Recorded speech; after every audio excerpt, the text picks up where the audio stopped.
Let's start off with where the premise of this story came from. So, when my daughter was about 6 years old, she started learning about climate change. And she very naively asked me, Daddy, why can't we just build a machine that fixes this? And as I tried to engage her in a discussion about geoengineering and the complexities of how hard it is to accomplish and the moral questions about what we should be doing and shouldn't be doing, I realized the best way to explain it to her is a bedtime story. And that's what Geostorm really is at the heart. It's a fable of what could happen if we wait too long to deal with climate change. Now, could you describe to us what is Geostorm? So the concept of a geostorm, in the context of our movie, is the planet is being protected by a massive array of satellites. But if the satellites start to go rogue, they could actually create a storm instead of prevent one. And if these satellites were to then systematically fail, that storm could continue to grow until it covered the entire planet. Geo being the world and storm being storm. Got it. Now, as far as like disaster films, I don't really think of this as a disaster film, but what would it might seem that way, but how does this film differentiate from other disaster films? I think at the heart of Geostorm is a political thriller. It's a whodunit. It's early in the film, someone is murdered, and there's a big effort to figure out who did it and why. The consequences of this political thriller, however, is a disaster on a worldwide scale. Okay. Now, you're writer, producer, director. I did the catering. No, I did not. I didn't. Pretty Frenchie much did the everything, catering. He right? did a great job.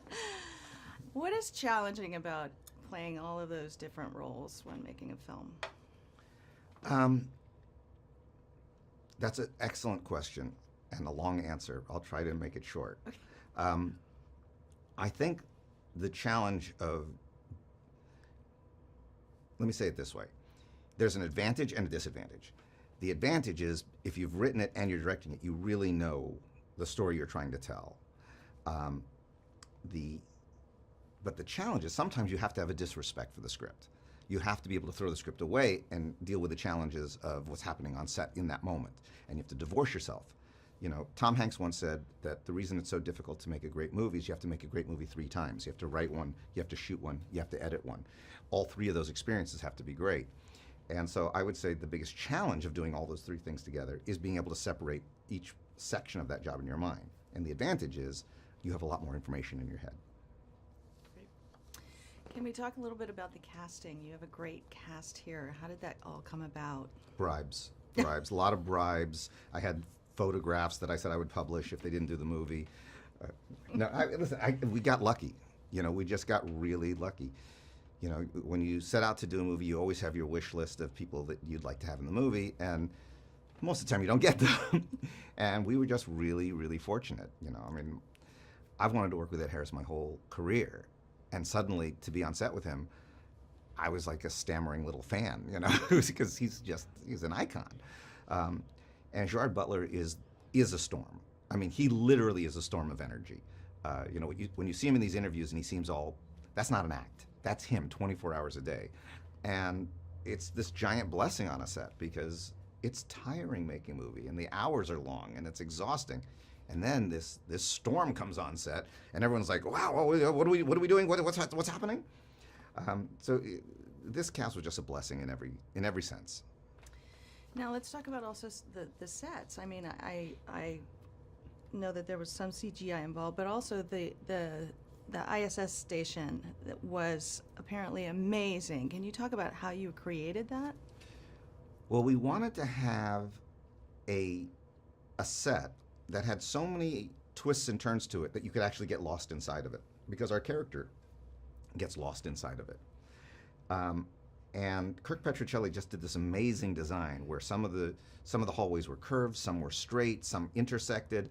To go from floor to floor, you literally had ladders, so we had to build it on a riser so that we could have extras going up and down. It was a remarkable set. And it always blows my mind on movies when you see these amazing sets and think, in a couple weeks they're just going to be gone. You know, I had always wished I had a bigger backyard and just said, put it in my house.